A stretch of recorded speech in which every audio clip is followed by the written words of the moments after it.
సార్వత్రిక ఎన్నికల 5వ విడత పోలింగ్ ముగిసింది. 6 రాష్ట్రాలు 2 కేంద్రపాలిత ప్రాంతాల్లోని 49 లోక్సభ నియోజకవర్గాల్లో పోలింగ్ నిర్వహించింది ఈసీ. చెదురుమదురు ఘటనలు మినహా పోలింగ్ ప్రశాంతంగా ముగిసింది. ఈ విడత ఉత్తరప్రదేశ్లోని 14 లోక్సభ స్థానాలు, మహారాష్ట్రలో 13, పశ్చిమ బెంగాల్లో 7, బీహార్, ఒడిశాలో 5 చొప్పున, జార్ఖండ్, జమ్మూ కాశ్మీర్, లదఖ్లో ఒక్కో నియోజకవర్గానికి పోలింగ్ జరిగింది. జార్ఖండ్లో 3 నియోజకవర్గాల్లో పోలింగ్ జరిగింది.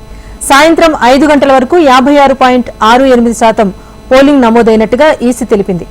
695 మంది అభ్యర్థుల భవితవ్యం ఈవీఎంలలో నిక్షిప్తమైంది.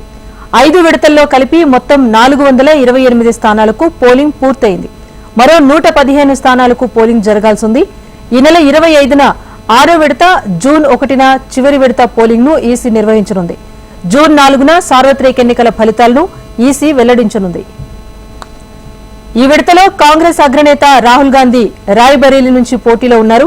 రక్షణ మంత్రి రాజ్నాథ్ సింగ్ లక్నో నుంచి పోటీలో ఉన్నారు. కేంద్ర మంత్రి స్మృతి ఇరానీ రెండోసారి అమేథీ నుంచి బరిలో నిలిచారు.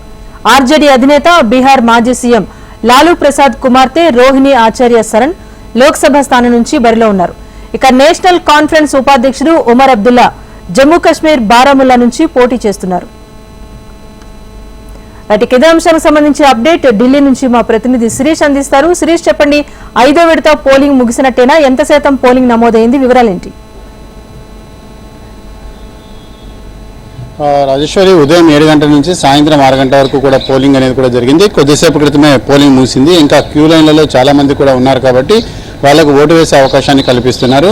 అయితే గడిచిన 4 విడతలతో పోలిస్తే 5వ విడతలో ఇప్పటివరకు చాలా అతి తక్కువ పోలింగ్ అనేది కూడా నమోదైంది. కానీ కొంతమంది క్యూ లైన్లో ఉన్నారు, పోస్టల్ బ్యాలెట్లు ఉన్నాయి, అదేవిధంగా హోమ్ ఫర్ ఓటింగ్ అనేది కూడా ఉంది.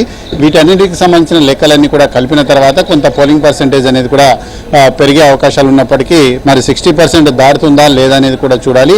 5 గంటల వరకు నమోదైన పోలింగ్ శాతాన్ని కనుక చూసినట్లయితే 56.68% పోలింగ్ అనేది కూడా ఈ 6 రాష్ట్రాలు 2 కేంద్రపాలిత ప్రాంతాల పరిధిలో నమోదైనట్లుగా కూడా కేంద్ర ఎన్నికల సంఘం స్పష్టం చేస్తోంది. బీహార్లో 52.35% పోలింగ్ అనేది నమోదైంది. బీహార్లో 5 లోక్సభ నియోజకవర్గాల పరిధిలో ఈ పోలింగ్ శాతం అనేది కూడా నమోదైంది. జమ్మూ కాశ్మీర్లో 1 లోక్సభ నియోజకవర్గం పరిధిలో అంటే బారాముల్లా లోక్సభ నియోజకవర్గం పరిధిలో 54.21% పోలింగ్ అనేది కూడా నమోదైంది. జార్ఖండ్లో 3 లోక్సభ నియోజకవర్గాల పరిధిలో 61.90% పోలింగ్ అనేది నమోదైతే లడఖ్లో ఒకే లోక్సభ నియోజకవర్గం అనేది కూడా ఉంది. ఇక్కడ 67.15% ఓటింగ్ అనేది కూడా నమోదైంది. అయితే అన్నిటికంటే అతి తక్కువగా మహారాష్ట్రలో 48.66% పోలింగ్ అనేది కూడా నమోదైంది. మహారాష్ట్రలో 13 లోక్సభ నియోజకవర్గాలకు పోలింగ్ అనేది కూడా జరిగింది. 13 లోక్సభ నియోజకవర్గాల పరిధిలో అతి తక్కువ పోలింగ్ అనేది కూడా నమోదు కావడం అనేది కూడా ఇక్కడ మనం ప్రధానంగా చూడొచ్చు. ఇక ఒరిస్సాలో అయితే 5 లోక్సభ నియోజకవర్గాల పరిధిలో 60.55%, ఇక ఉత్తరప్రదేశ్లో 14 లోక్సభ నియోజకవర్గాల పరిధిలో 55.80% పోలింగ్ అనేది నమోదైంది. అయితే ఈరోజు జరిగిన 5వ విడత పోలింగ్లో అన్ని రాష్ట్రాల కంటే పశ్చిమ బెంగాల్లో అత్యధికంగా 73% పోలింగ్ అనేది కూడా నమోదైంది. ముఖ్యంగా స్మృతి ఇరానీ పోటీ చేస్తున్న అమేథీ లోక్సభ నియోజకవర్గం పరిధిలో సాయంత్రం 5 గంటల వరకు 52.68% పోలింగ్ అనేది కూడా నమోదైంది. ఫైజాబాద్ అంటే అయోధ్య ఉన్న ఫైజాబాద్ నియోజకవర్గం ఏదైతే ఉందో ఇక్కడ 57.36% పోలింగ్ అనేది కూడా నమోదైంది. ఇక ఫతేపూర్ సిక్రీలో దాదాపు 54.56% పోలింగ్ అనేది కూడా నమోదైంది. దాంతోపాటుగా ఝాన్సీలో చూసినట్లయితే 61.18%, కేసర్గంజ్ ఇక్కడ నుంచి బ్రిజ్భూషణ్ కుమారుడు అంటే వివాదాస్పద ఎంపీ బ్రిజ్భూషణ్ కుమారుడు ఇక్కడ నుంచి పోటీ చేశారు. అక్కడ 53.92% పోలింగ్ అనేది నమోదైతే కౌశంబిలో 50.65%. ముఖ్యంగా రక్షణ శాఖ మంత్రి రాజ్నాథ్ సింగ్ కంటెస్ట్ చేసిన లక్నో లోక్సభ నియోజకవర్గంలో అత్యల్పంగా 49.88% పోలింగ్ అనేది నమోదైంది. దాంతోపాటుగా రాహుల్ గాంధీ పోటీ చేసిన రాయ్బరేలీ నియోజకవర్గంలో 56.26% పోలింగ్ అనేది కూడా నమోదైంది. అంటే దాదాపుగా 1-2 చోట్ల తప్ప ఉత్తరప్రదేశ్లో ఎక్కడ కూడా 60% పోలింగ్ అనేది నమోదు కాలేదు. అయితే పోలింగ్ శాతం తగ్గడానికి అనేక కారణాలు కూడా వినిపిస్తున్నాయి.